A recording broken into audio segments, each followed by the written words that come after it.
So thank you all for assisting this talk, and also thank you, Links, to welcome me as an associate member. So the title of my talk is Multi-Tenant Resource Allocation at the Network Edge. So first I will spend some word about me. And here I put what I did until now, and on the right, the, say, chemical composition of my profile that is in the middle between computer science, computer networks, and transportation systems. So I studied both my bachelor and master of science in the University of Catania in Sicily. Then when I was there, I was research engineer at NIT, which is the academic institution for research in telecommunication in Italy. And then I came here to Paris to do my internship, and I was already at Links during my internship at Telecom Paris. I continued always at Links as a PhD student. During my PhD, I worked, I spent 6 months in Stockholm at KTH.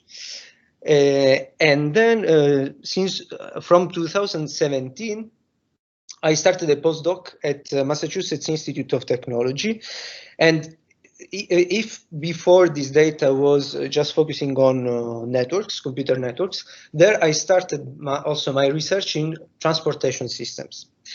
Okay, since 2018, I'm back to France and I'm associate professor at Telecom Sud Paris. And I'm still visiting affiliate at MIT. And now I'm also associate member at Links. So in this talk, I will talk about edge computing. And so I will start to give some view of edge computing, my definitions, let's say, of edge computing.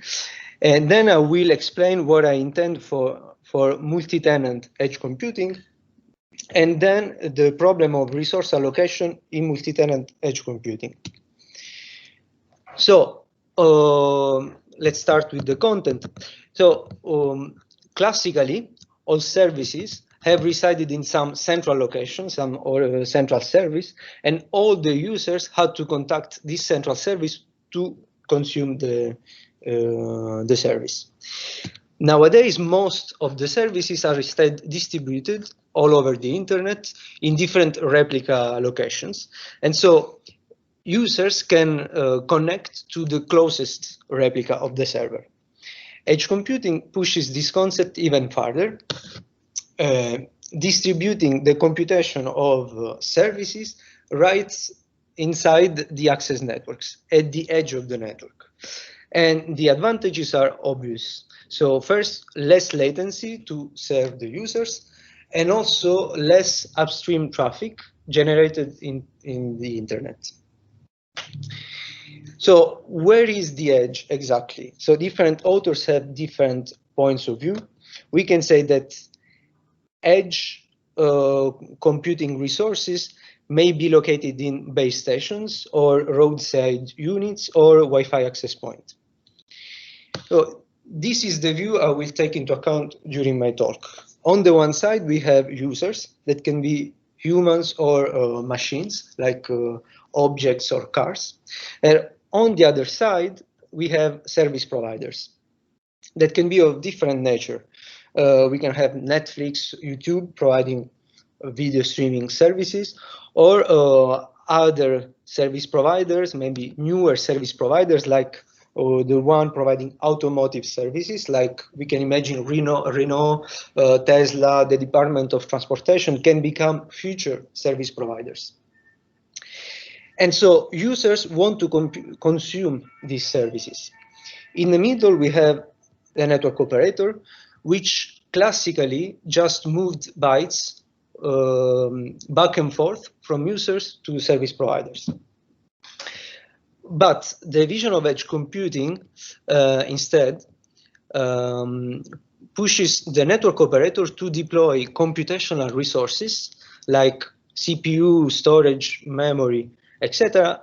in their network, so that some intelligent computation can happen there. And so part of the service providers can be moved directly into the access network. One example of edge computing is already used nowadays and is represented by Netflix Open Connect appliance.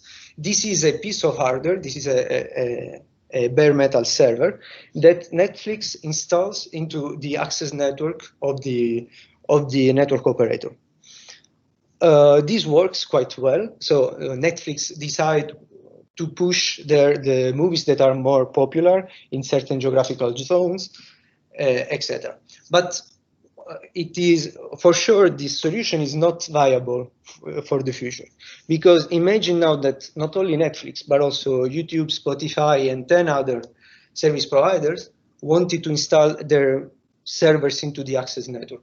This would be completely impossible in terms of cost of deployment of maintenance.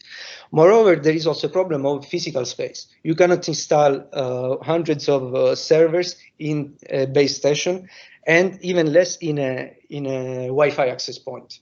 Okay, so this is let's say the current solution for edge computing. But in the future, we can imagine instead that network operators should virtualize the physical resources they own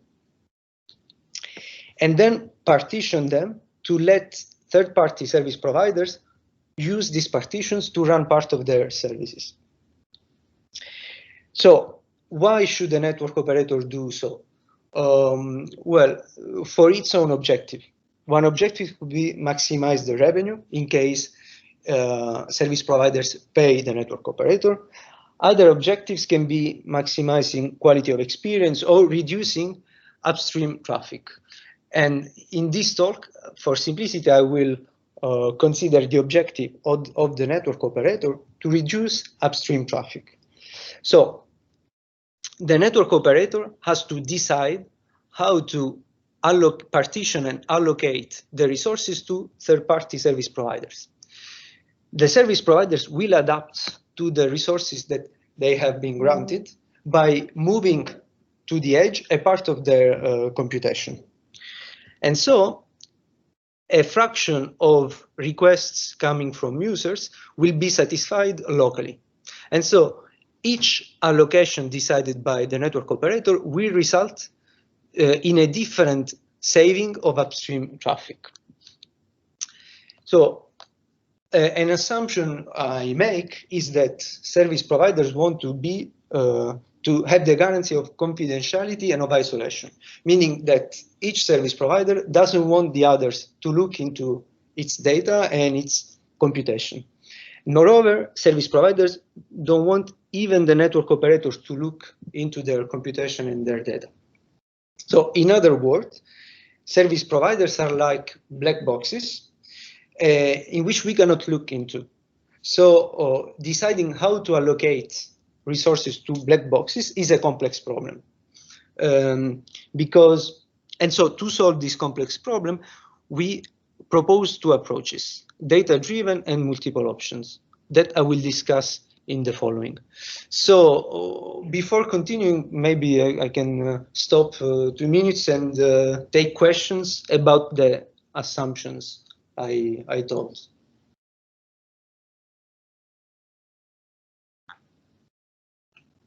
So if there are no questions, it seems there are no questions, I can continue. So I will first talk about data-driven allocation method.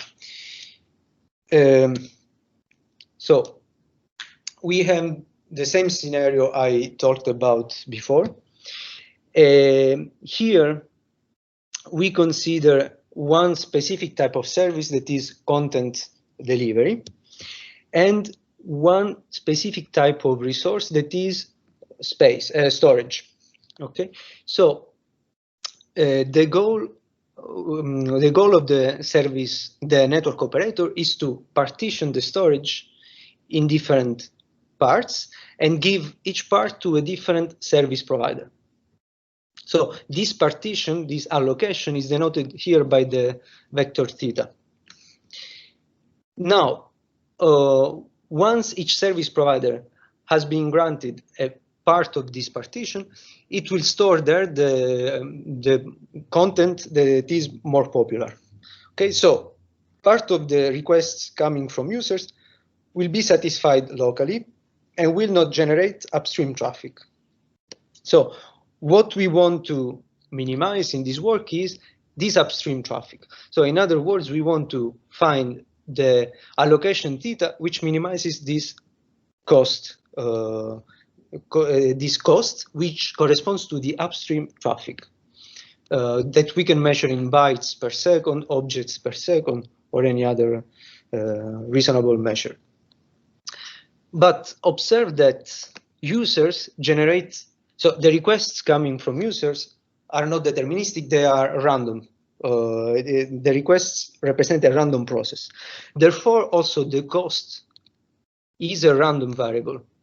Okay, and this is all we can observe. We can only observe realizations of these random variables. For each allocation we decide, we observe a realization of the random variable C of theta.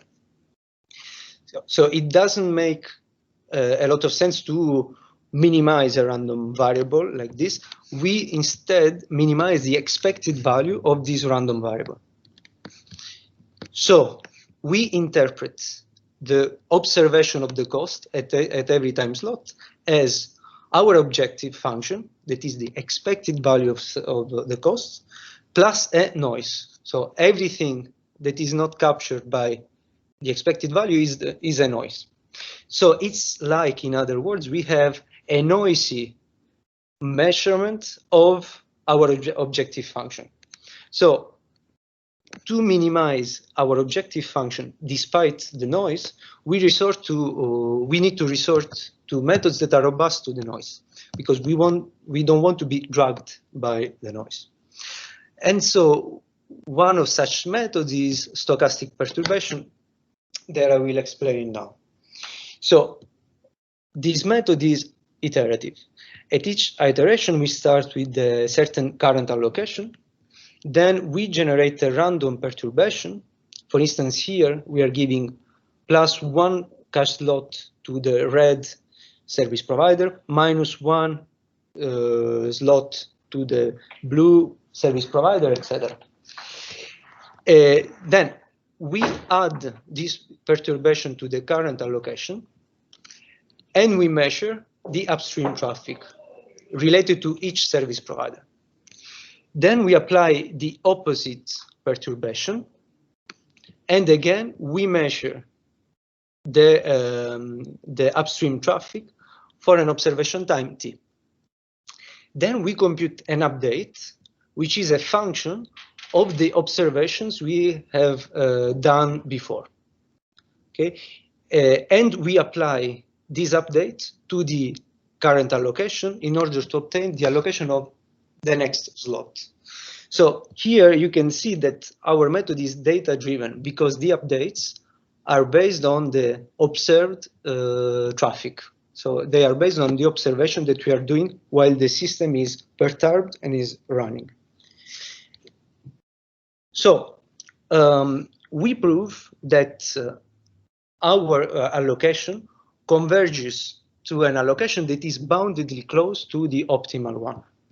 So here you see that in the first phase, the allocation changes a lot. We are perturbing the system, but then we converge in probability toward an optimal allocation,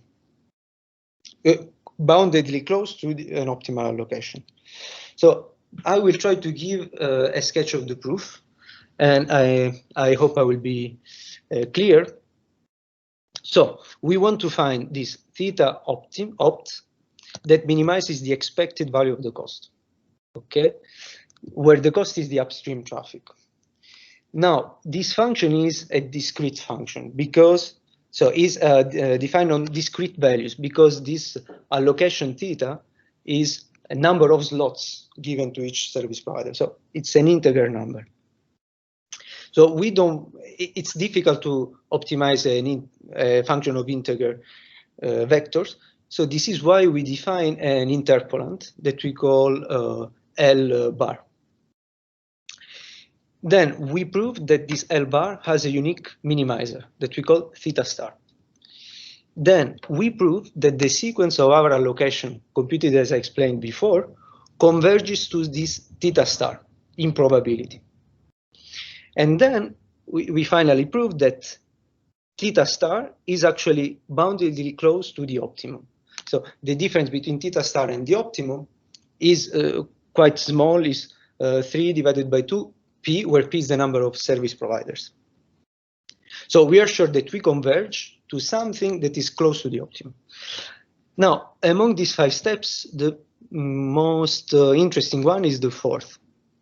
So to prove that our sequence of allocations converges to this theta star, we first prove that the difference of our allocation with respect to this theta star is upper by a super martingale that we call zk.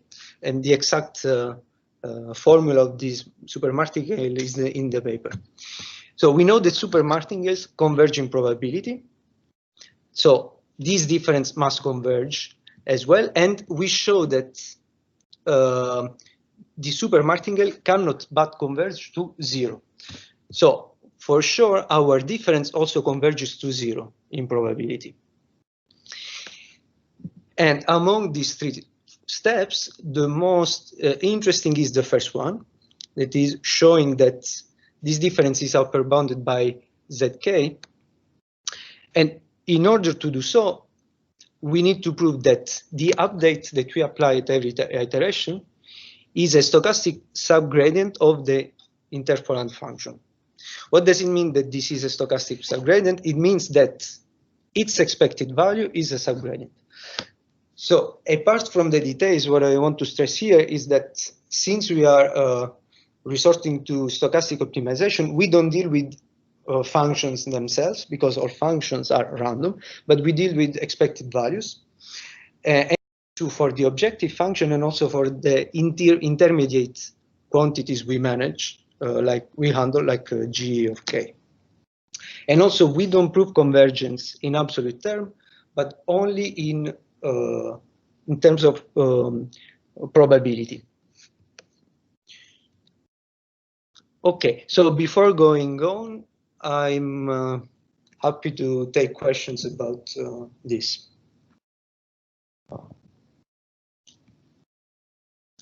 If not, I wanted also to ask, is my cursor visible? Yes. Okay, good.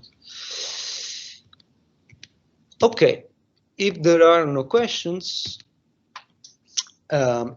let's go to another data-driven approach. So the stochastic perturbation that I've just told you about has the limitation that the convergence is ensured only if our objective function is convex with respect to this theta, to our allocation. So if we want to be more general, if this hypothesis does not hold, we don't know if we converge or not. So in order to be more general, we resorted to reinforcement learning, this preliminary work. And actually, we want to solve the exact same problem as before, but using reinforcement learning. Okay, here the state is the allocation, this theta vector, and then the action is a perturbation. For instance, this action here means that we are giving delta more slots to the first service provider and delta less slots to the third service provider. Then at each time slot, we measure a cost, which is the upstream traffic. Okay, a time slot is 1 second in our experiments. Okay, like this, I've defined our reinforcement learning agent. And we know that we use a tabular version of reinforcement learning where the agent keeps a Q table that associates to each allocation and action an estimation of the cumulative cost. What's the typical size of your Q table? It's the number of all the possible allocations. So it's quite huge, but it's preliminary work, so we do small experiments. So we have a cache size of 10 to the power of 3. And 3 types of providers? 3 service providers only. And also, we don't change the allocation of each single slot. but we take delta slots every time. So this reduces a lot the space of states. Because it's at first sight could be 1,000 to the square, 1 million states, something like that. Yes, if we change, if we go to the granularity of changing each single slot, yes. But we instead use a larger granularity. That is, we change, for example, 10 by 10. Yeah, 40 by 40, 100 by 100. So actually, one experiment of 200 minutes of real 200 minutes correspond to 30 minutes of running time, if I remember correctly. So we are just using a small scenario so we can deal with it. Otherwise, we need to resort to something smarter. Okay, so so now let's see how we train our reinforcement learning agent. So we do it iteratively. So we start with a certain allocation, then we check in our Q table what is the action that provides the best cost, and we choose this action with high probability. So suppose the action is this action 2, we apply this action, meaning that we perturb the allocation, obtaining a new one, and measure the upstream traffic. And then based on these measurements, we update our Q table using scarce algorithm or Q-learning algorithm. In this case, it's scarce algorithm. So you see also here that this method is data-driven because the update of the table is based on the observation of the upstream traffic. So we need to perturb the system again and to observe how it reacts, measuring the upstream traffic and updating the table accordingly. What I want to stress here is that we are assuming that we do training of reinforcement learning online on a system that is up and running, while most of the time reinforcement learning is trained offline in a simulation environment, and then the agent with the table already decided is put into the real system. So we don't need to explore anymore. The training has been done. So we do, on the contrary, training online, meaning that we start with the empty table or with a random table, and we improve the table, perturbing the system and observing what happens in the real system. We assume this. So since we are in this online setting, there are some trade-offs that emerge.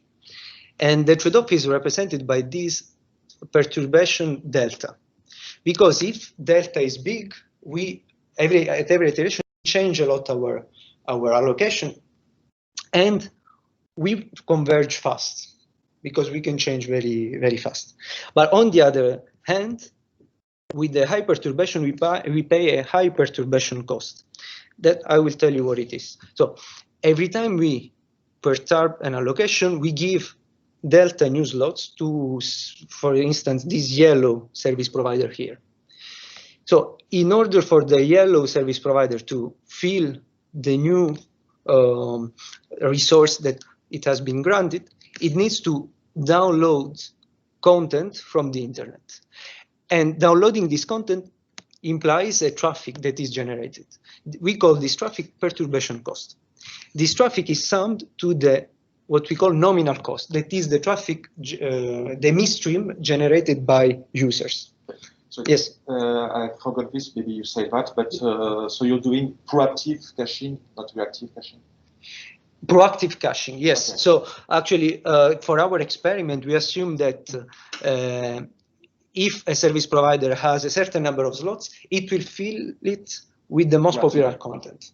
So every time I give delta new slot to the yellow service provider, it will download the delta most popular objects that are not already there. Because with a reactive strategy, your cost would not hold.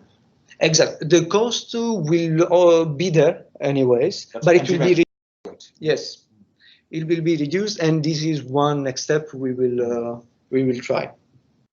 But so there is anyways a perturbation cost, there is a sort of artifact of our algorithm that needs to perturb the system in order to learn how it behaves. And that does not depend on the users themselves. And in our case, the perturbation cost is high. Maybe we can reduce it a bit, but it's something that is inherent in online data-driven methods, in my opinion. We cannot avoid to pay this perturbation cost. So we will see then when we will do more work on this. So what I want to stress is that if we, in the classical assumptions that reinforcement learning is trained offline, we don't see this perturbation cost, because training is done offline, and the perturbation is just something that happens in simulation, not in real life. While since we are training reinforcement learning online, we pay this perturbation cost, so we cannot neglect it. So here are some simulation results where we plot the nominal cost, how it evolves with time, and plus the perturbation cost, we have the total cost. So you see that when delta is big, the nominal cost, so that is the one only corresponding to the stream from users, converges very fast and is close to the theoretical optimum. But in order to achieve this, we have to perturb a lot, and so at the end the total cost is very high. While it is preferable to sacrifice a bit the convergence rate of the nominal cost, but being more conservative and perturb less, because in this way we obtain a smaller total cost. So the moral is that whenever you want to control a system online using data-driven methods, what you can do is that you can perturb the system and observe what is its reaction.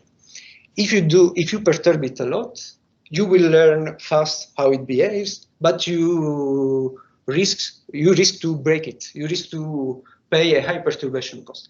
So it is instead better to be more conservative. Anyways, we have to evaluate this trade-off between learning fast or learning more conservatively. Sorry about other questions, but yeah, no, thank you. I like questions because you could also just use a dynamic delta. Yeah, this is also another thing we want to try. That means delta can be also part of the action that we choose. So we start with big delta. We start with big delta, and then we let the reinforcement learning algorithm choose the right delta with respect to what we observe. Yeah, this is also something we want to try. I think, anyways, that this compromise between learning fast or learning slow will be always there. The agent will try to minimize it, will try to find the optimal perturbation that that gets the best of this trade-off, because in order to learn, it has to perturb, this is for sure, but it will try not to perturb too much. So it will handle this trade-off. So using dynamic delta, I think we'll handle this trade-off in an automatic way. So it will be interesting to understand how it does, what are its choices. And we will see in some months, I hope. So if there are no other questions, I can continue with the last part of my talk. I don't know what time is it. Yes, there is time. So, so far I've talked about data-driven methods. Now I will talk about another approach that I don't know precisely how to define, but it's offline, and we call it multiple option resource allocation. So MORA. MORA in Italian means BlackBerry. So this is why you have this symbol here. And this is joint work with the University of Catania. So in this work, we assume that service providers follow a microservice architecture, meaning that they are organized in a set of containers, and each container performs a specific task. So this is a modular way of deploying nowadays services, which allows to specialize each single module of your service and also to scale up only the modules that are really needed in that moment. We assume that each service provider runs at the edge as a set of containers. Okay. For instance, Netflix actually is organized in this way. They follow a microservice architecture. Do you know what do they do with the containers, Netflix? Not precisely. So we have worked with some. So Netflix is a video streaming service, okay? And we have worked with some open source implementation of video streaming services. And so, for instance, we observed that there is a container for the HTTP web server, another container dedicated to transcoding, another container dedicated to counting the views of users, etc. Actually, it will be interesting to know what Netflix precisely does, and it is possible because they released an open source code called Titus or Titus, I don't know. And but I guess it's very complex. So they claim that they launch hundreds of thousands of containers every day. So maybe someday I will try to look into this code. But we had this small example of this kind of tasks per each container. I don't know if I answered your question. Yes. Partly. Then, so if we take one service provider and one container of the service provider, it has some memory requirement and CPU requirement. These are our simplifying assumptions. Then on the other side, we have the network operator with different edge nodes. For instance, a base station, a Wi-Fi access point, or whatever else. Each edge node has a capacity, for instance, memory capacity and CPU capacity. We can have also other dimensions there. So in order for the service providers to run at the edge, it is just needed to deploy these containers in the available nodes. Okay. So this is the simplest view we can have of a microservice architecture deployed at the edge. What we propose is instead to extend a bit this vision. Indeed, we claim that a single service provider can run under different configurations. So, for instance, if we take an automotive service provider of the future, let's say Peugeot, okay, it can provide different services, for instance, automated driving, so object tracking and recognition, etc., or traffic management, traffic signaling, etc.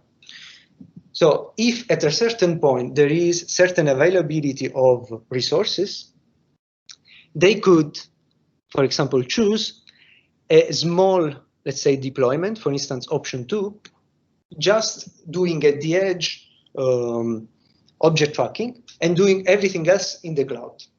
Or if there are more resources available at that moment in the edge, they could instead choose a larger deployment where also the other functions are done at the edge, for example, traffic management and signaling, etc. So in general, we claim that service providers at the edge are elastic. They can adapt to the available resources and they can change their configuration thanks to the microservice architecture. So instead of a service provider being just one set of containers, we instead assume that they can declare different options under which they can work. And each option will represent a certain utility for the network operator. For instance, the option where Peugeot was deploying everything at the edge was very good for the network operator because all the traffic is satisfied locally. There is no upstream traffic. While if the service provider does a lot of computation on the cloud, there must be a lot of upstream traffic. So the utility for the network operator is less. So in general, each option corresponds to a certain set of containers and a certain utility for the network operator. So what the network operator has to do is to choose one option per each service provider, and then once this decision is taken, to choose where to deploy each single container of the chosen options. So feel free to interrupt me if some assumption is not clear or is debatable. So it's the same set of options for all service providers, and, or not necessarily? Not necessarily. For instance, service provider 1 can be Netflix, service provider N can be Peugeot. Okay, so the number of available possibilities depend on the number of containers one deploy. Okay. As well. So for instance, Peugeot may have 3 options, may declare 3 options, and Netflix 50 options. So it's absolutely whatever you want. Yes.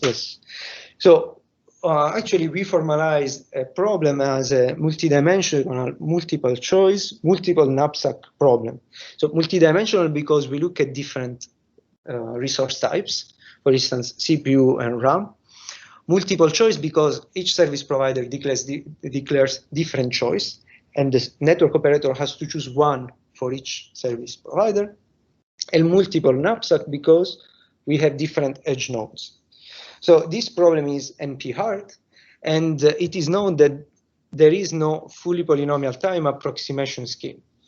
It cannot exist, actually. So the only hope we have is to provide a heuristic, hoping it works. And this is what we did. So this is our algorithm. I will give you some detail graphically, so to make things more fun. So let us take one of the service providers and let us focus on one option only. Okay. Let us also focus on one resource type only, for instance, RAM. So if we take all the containers of this option, they have each one certain RAM requirement, one certain resource requirement.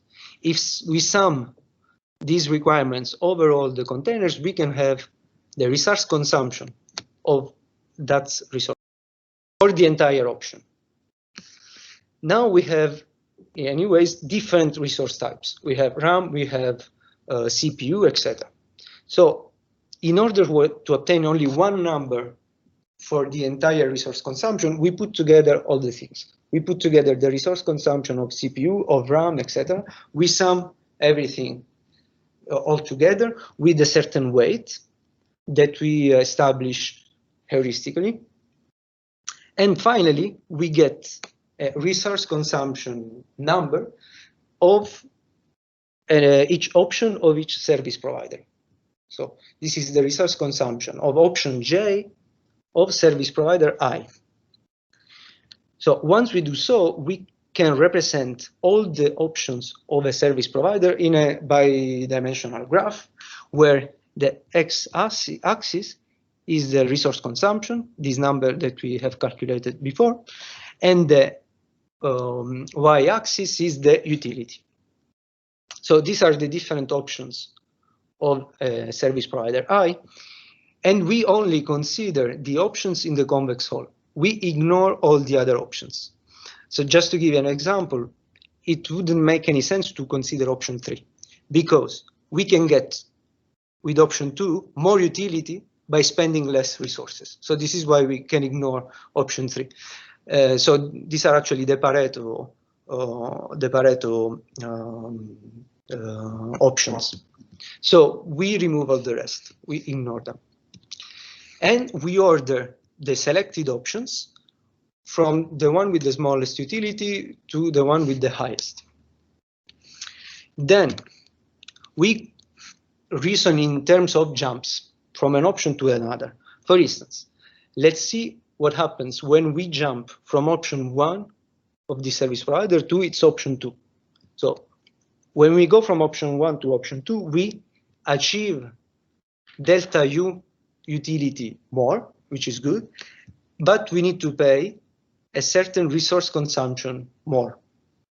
So we do the ratio of the two, and we define this the efficiency of jumping from 1 to 2. Okay, we do the same for all the other jumps as we define.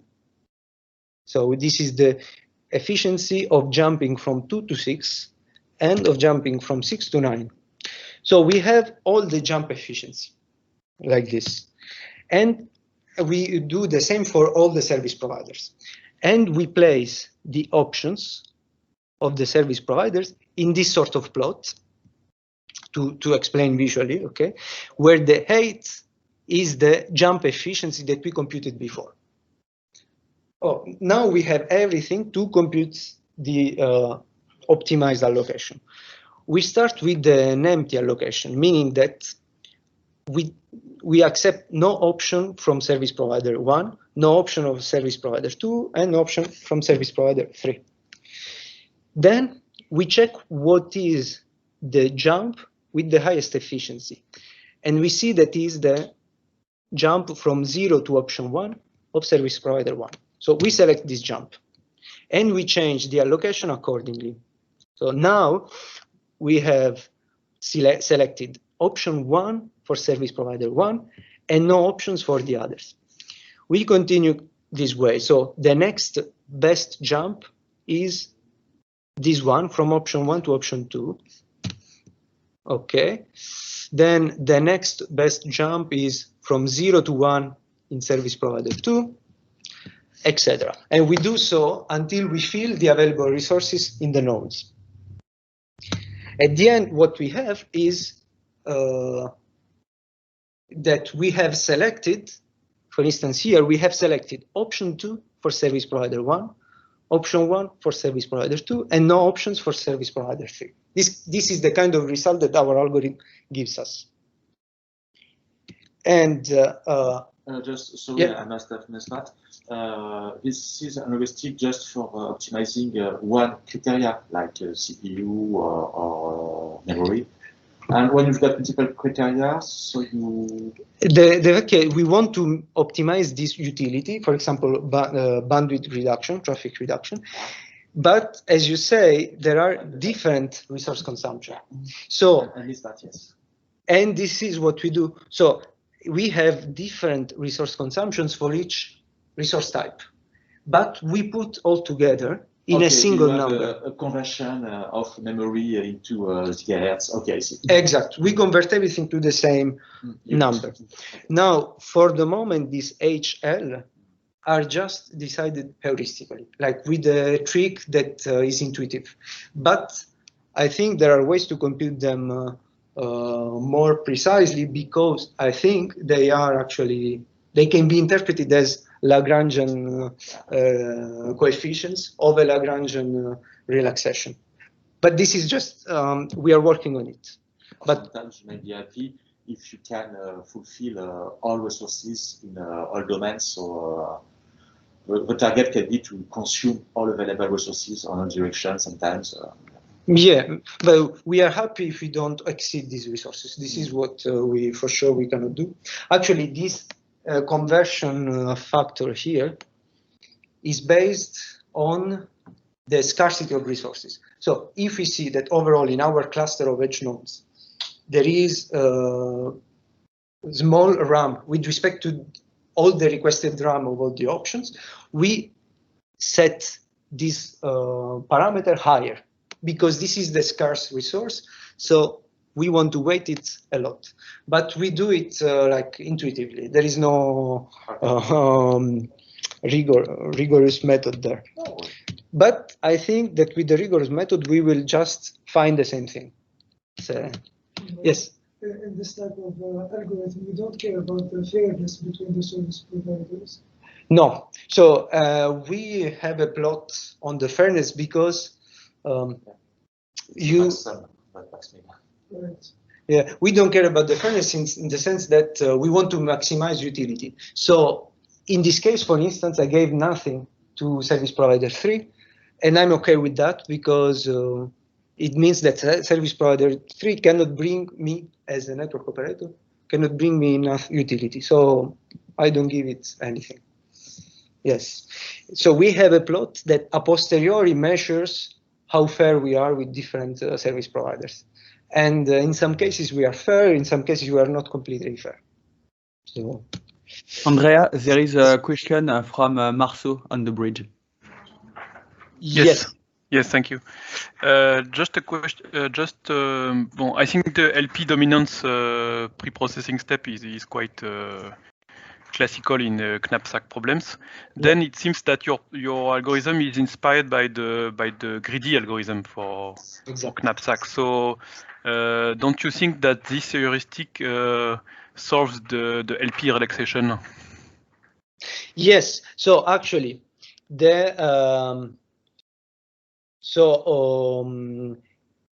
it solves the LP relaxation in case you have one edge node only.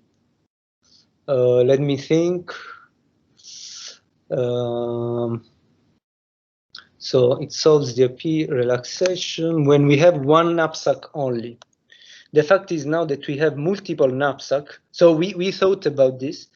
And now with the fact that we have multiple knapsack, we cannot guarantee, if I'm correct, that we are actually solving the LP relaxation of the problem. But I need to go back to the and paper. then can't you use your heuristic for to make a branch and bound algorithm and find the optimal? So I think the branch and bound is what the solver is using. So here we are comparing our algorithm with the optimal found by a solver. I think is GRPK. And we see that the time complexity, the running time explodes for the solver while our running time is quite low. So I think the solver implicitly uses branch and bound. Okay. And we are more efficient. Let's say we are in polynomial time. Just a question which is related to a question asked by Marceau. If I understand well, you solve one knapsack per resource type. Is it? No, we do this thing. So this slide will explain. Because it was not clear for me why you aggregate in a single problem all the resource type, because you cannot compare, for example, memory and CPU. This is not the same constraint. Yes, exact. We cannot, because they are two different animals, let's say. But by doing it, we have good results. So this is actually to use the modified version of the greedy algorithms that Marceau was mentioning, we wanted to describe our problem as a knapsack problem, a simple knapsack problem is described. So this is why we convert everything to a single number. Even if we have multi-dimensional resources, we just put everything in a single number. And it's true that we are putting together things that are different. So the only hope we had is, okay, let's run it and let's see if we are good. And it seems that is good. But just a question, Andrea, yes. because I'm not sure to understand. Your W equals sum, etc. Is it a constraint or your objective function? This is an input parameter, because the constraint, actually, you're right, I should have put the problem itself. The constraint is that the sum of all these, let me take the paper. Because do you still see my screen? Yes. Okay. So because actually, while you are loading your file, what I would do is define one constraint per resource type, and possibly define an objective function which linearize all your metrics in a single number as you did, but this part would be part of the objective function, and then you would have one constraint per resource type. Yeah, but actually we have one constraint per resource type. So you see here, this is our problem, and this is the capacity on of resource type L on edge node M. So this binary variable here decides whether to choose to deploy the container Z of option J of service provider I into edge node M. Okay, okay. And this is voilà, and this is the consumption of that container in terms of that resource type. So actually, the problem is formulated as you say, but then the heuristic forgets about this detail and just uses a single number for all resources. Okay. So the constraint is exactly as you say. Okay, okay. So indeed, according to your formulation, it's almost sure that GLPK use branch and bound because you have binary variables. Yeah. And so you try to maximize your objective function with regard to your constraints.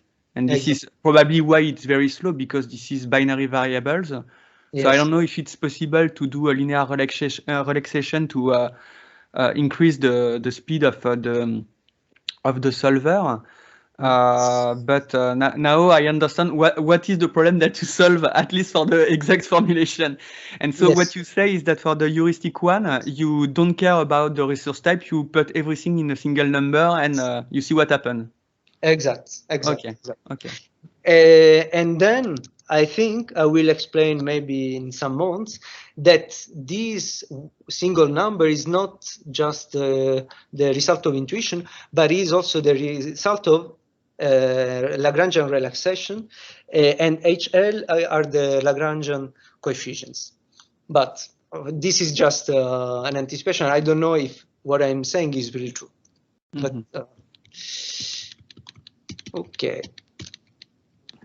Okay, thank you for the question. Now I will just give some few results. Okay, these results shows that at least in the scenarios we considered that we could run also with the optimal solution is that we are close in terms of utility to the optimal solution.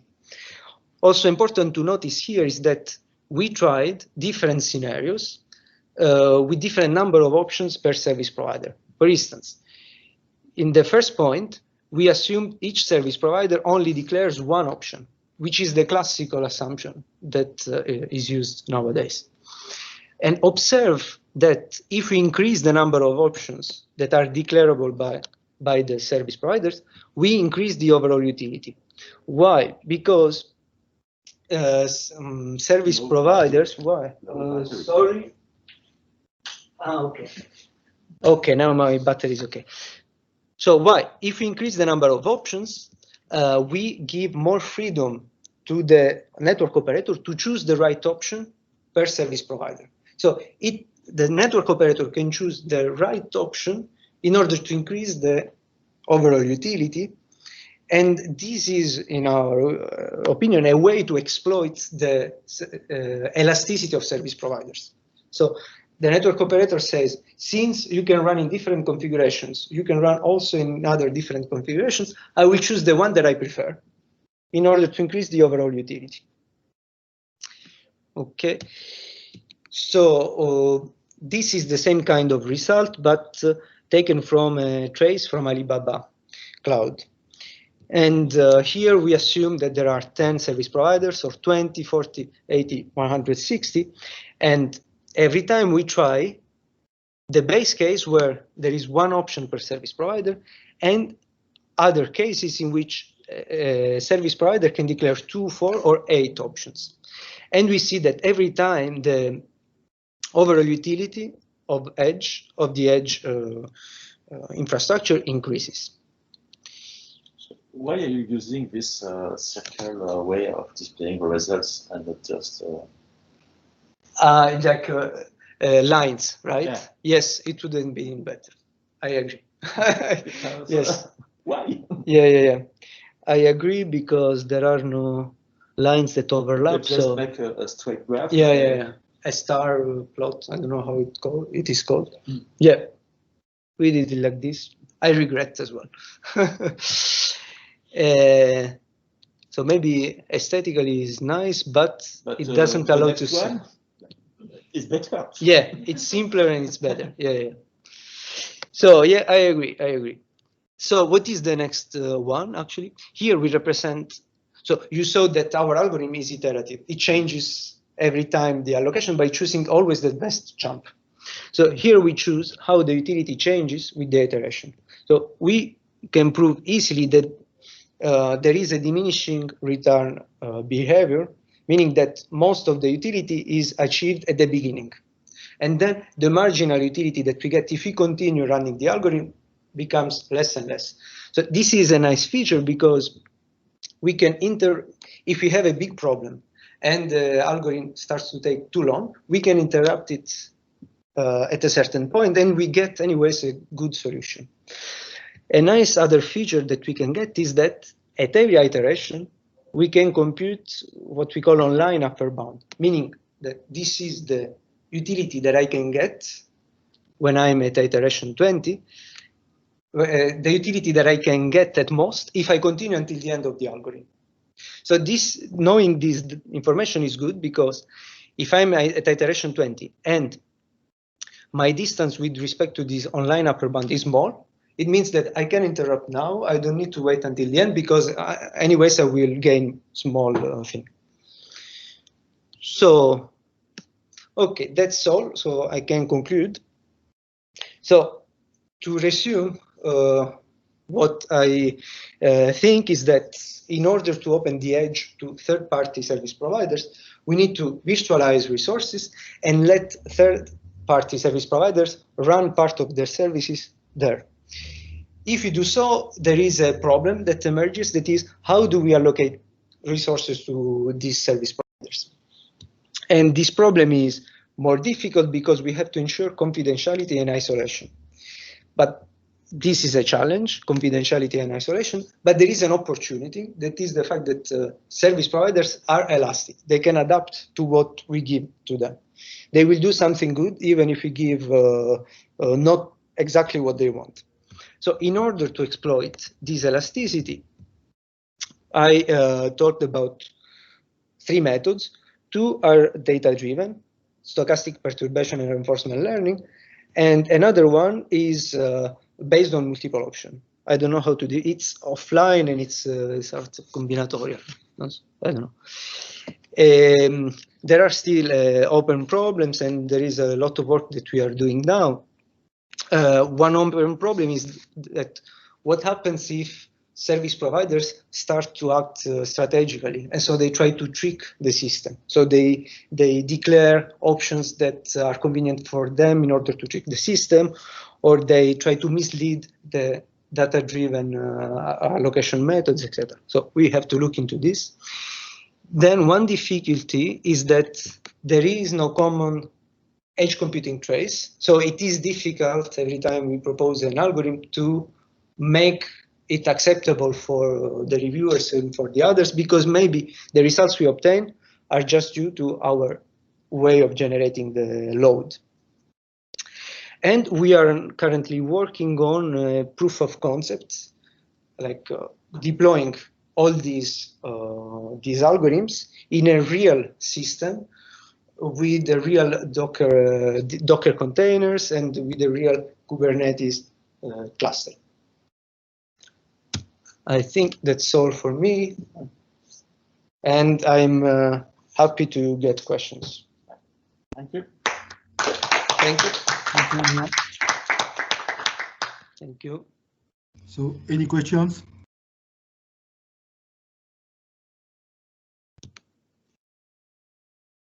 In the room, we asked some questions already. Yes. Yeah.